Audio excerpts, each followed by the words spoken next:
નર્મદાના દેવલિયા ખાતે નવનિયુક્ત જિલ્લા ભાજપ પ્રમુખ નીલકુમાર રાવનો સત્કાર સમારોહ કાર્યક્રમ યોજાયો।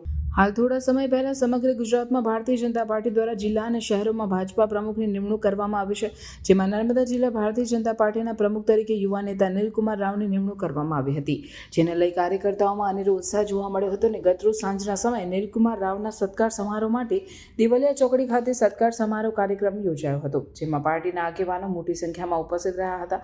આ કાર્યક્રમ દરમિયાન દેવલિયા 4 રસ્તા ખાતે ભવ્ય રોડ શો યોજાયો હતો। આ રોડ શોમાં હજારોની સંખ્યામાં કાર્યકર્તાઓ જોડાયા હતા।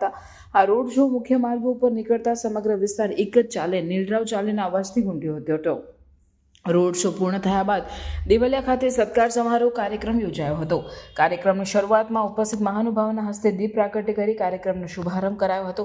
ત્યારબાદ ઉપસ્થિત મહેમાનોને પુષ્પગુચ્છ આપી સ્વાગત કરવામાં આવ્યું। ત્યારબાદ નવનિયુક્ત જિલ્લા ભાજપ પ્રમુખ નીલકુમાર રાવને કાર્યકર્તાઓએ ફૂલહાર પહેરાવી સન્માન કર્યું હતું અને નીલકુમાર રાવના બાળકોને શિક્ષા પહોંચાડવાના આહવાન અનુસાર સૌ કાર્યકર્તાઓએ નોટબુક અને ચોપડા આપીને આ અભિયાનમાં સહકાર આપ્યો હતો।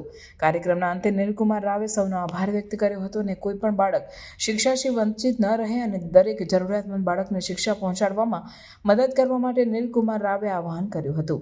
સ્ટોરી પરેશ પંડ્યા, તિલકવાડા। જિલ્લા ભાજપના અધ્યક્ષ તરીકે જ્યારે જવાબદારી મળી ત્યારે દરેક મંડળના પ્રવાસ કરવાનો કાર્યક્રમ બન્યો હતો।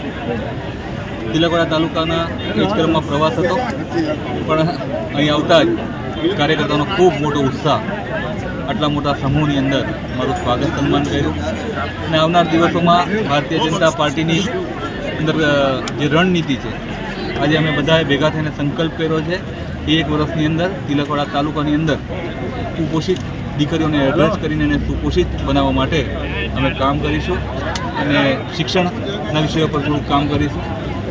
તિલકવાડા તાલુકાના તમામ અમારા આગેવાનોએ, વરિષ્ઠ આગેવાનોએ, પૂર્વ પ્રમુખશ્રીઓ દ્વારા, તાલુકા પંચાયતના સભ્યો, જિલ્લા પંચાયતના સભ્યો દ્વારા અને સરપંચો દ્વારા ખૂબ મોટો સ્વાગત કાર્યક્રમ કરવામાં આવ્યો, એની માટે સૌનો આભાર।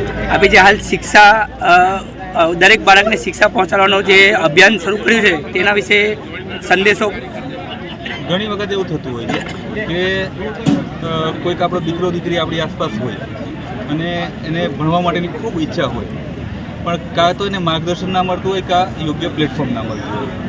તો એક ભારતીય જનતા પાર્ટી તરીકે અમે એક પોલિટિકલ પાર્ટીનો તો કાર્યકર્તા છે, પણ સેવાઈ સંગઠનની અમારો મૂળ મંત્ર છે અને મેં મારા તમામ કાર્યકર્તાઓને જિલ્લાના આહવાન કર્યું છે કે આવો કોઈ પણ દીકરો દીકરી જો આપણા ધ્યાનમાં આવે તો એને આપણે કઈ રીતના મદદ કરી શકાય, શક્ય હોય એટલી એમના દ્વારા, એનાથી જો વધારે જરૂર હોય તો અમે બધા એમને મદદ કરવા તૈયાર છે। જિલ્લા ભાજપની ટીમ તરીકે અને જ્યારે એક યુવાન તરીકે કામ કરવાની પાર્ટીએ તક આપી છે, દેશના વડાપ્રધાન આદરણીય નરેન્દ્રભાઈ મોદી, ગૃહમંત્રી અમિતભાઈ શાહ, આપણા ગુજરાત રાજ્યના મુખ્યમંત્રી ભૂપેન્દ્રભાઈ પટેલ, પ્રદેશ અધ્યક્ષ CR પાટીલ સાહેબ, એ લોકોએ શિક્ષણ પર ખૂબ મોટો ભાર આપ્યો છે અને નર્મદા જિલ્લાનો જો સાચા અર્થમાં વિકાસ કરવો હોય તો જે યુવાનો છે એને રમતગમતનું ક્ષેત્ર હોય કે શિક્ષણનું ક્ષેત્ર હોય, એને પ્લેટફોર્મ આપવાની જરૂર છે। બાકી સામર્થ્ય આ જિલ્લાના યુવાનોમાં અને વિદ્યાર્થીઓમાં ખૂબ છે, તો એને કઈ રીતના અમે આપી શકીએ એની માટેનો અમારો સતત પ્રયાસ રહેશે અને અમે એ કરવા માટે તત્પર પણ છીએ।